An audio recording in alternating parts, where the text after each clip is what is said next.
Samantha said to me, I worry all the time. Of course, others cannot see how this affects me as I put a social mask on, but it is so tiring and drains my social battery. What is happening? Is it a problem? In managing mental health and well-being, like everything else, getting the right information is so important.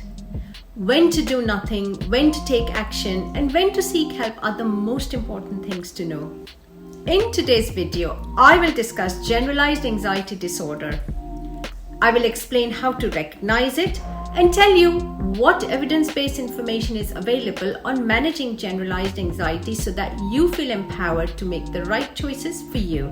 But remember, evidence changes all the time because new research is updating the information.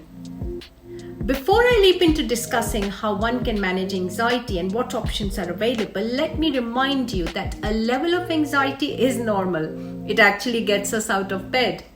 Secondly, anxiety can manifest in many different ways. Some individuals may have bodily symptoms. Some may just experience the emotional aspects like excessive worry.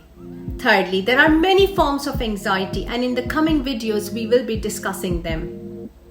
Anxiety disorders can either exist in isolation but more commonly occur with other anxiety conditions or even depressive conditions or even physical health conditions.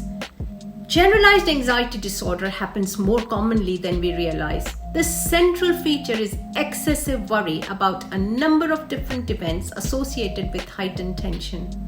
Let me tell you a secret today. Us doctors use the International Classification of Diseases for diagnosis. So according to the International Classification of Diseases version 11, one has generalized anxiety when they experience general apprehensiveness that is not restricted to any particular environmental circumstance, or you might call it free-floating anxiety, or even excessive worry, like an apprehensive expectation about negative events occurring in several different aspects of everyday life, like work, finances, health, family.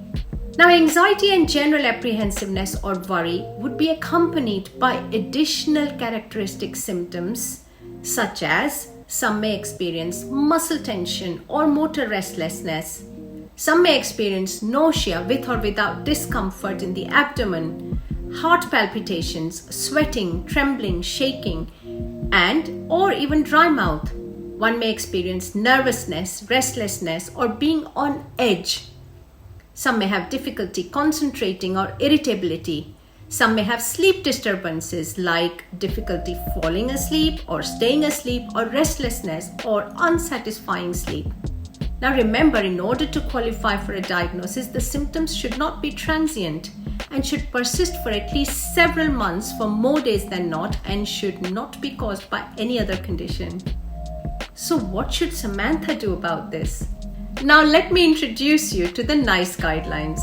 NICE stands for the National Institute of Health and Care Excellence, and clinicians in the UK and internationally refer to these guidelines regularly. I will explain the stepped care management approach to generalized anxiety disorder as recommended by NICE. Step 1. Become aware and understand what is happening. Why is one anxious? Why does anxiety occur? And of course, you can watch my videos on anxiety if you wish to understand why anxiety occurs better. Monitor your symptoms actively. Step 2.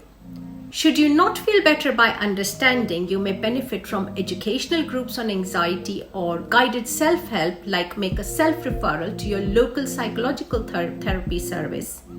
Speak to your doctor for local resources. You can even try relaxation techniques, breathing exercises, even meditation. You may want to moderate your caffeine intake, alcohol, stop taking recreational substances. Step 3. If you find that the symptoms are really affecting your day-to-day activities, you need to seek help from professionals.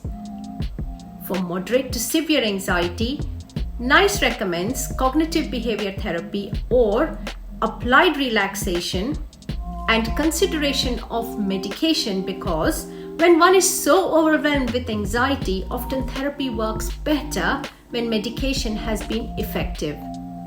I will discuss how cognitive behavior therapy and medication works in subsequent videos.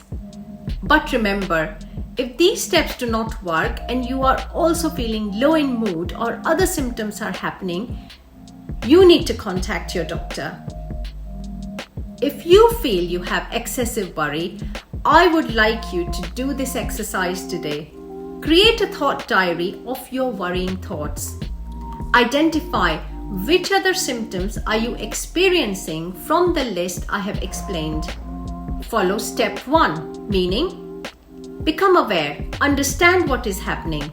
How does your brain and body react to this perceived threat? Monitor your symptoms. What stresses are happening in your life? Of course, if you have already done this, follow step 2 and 3.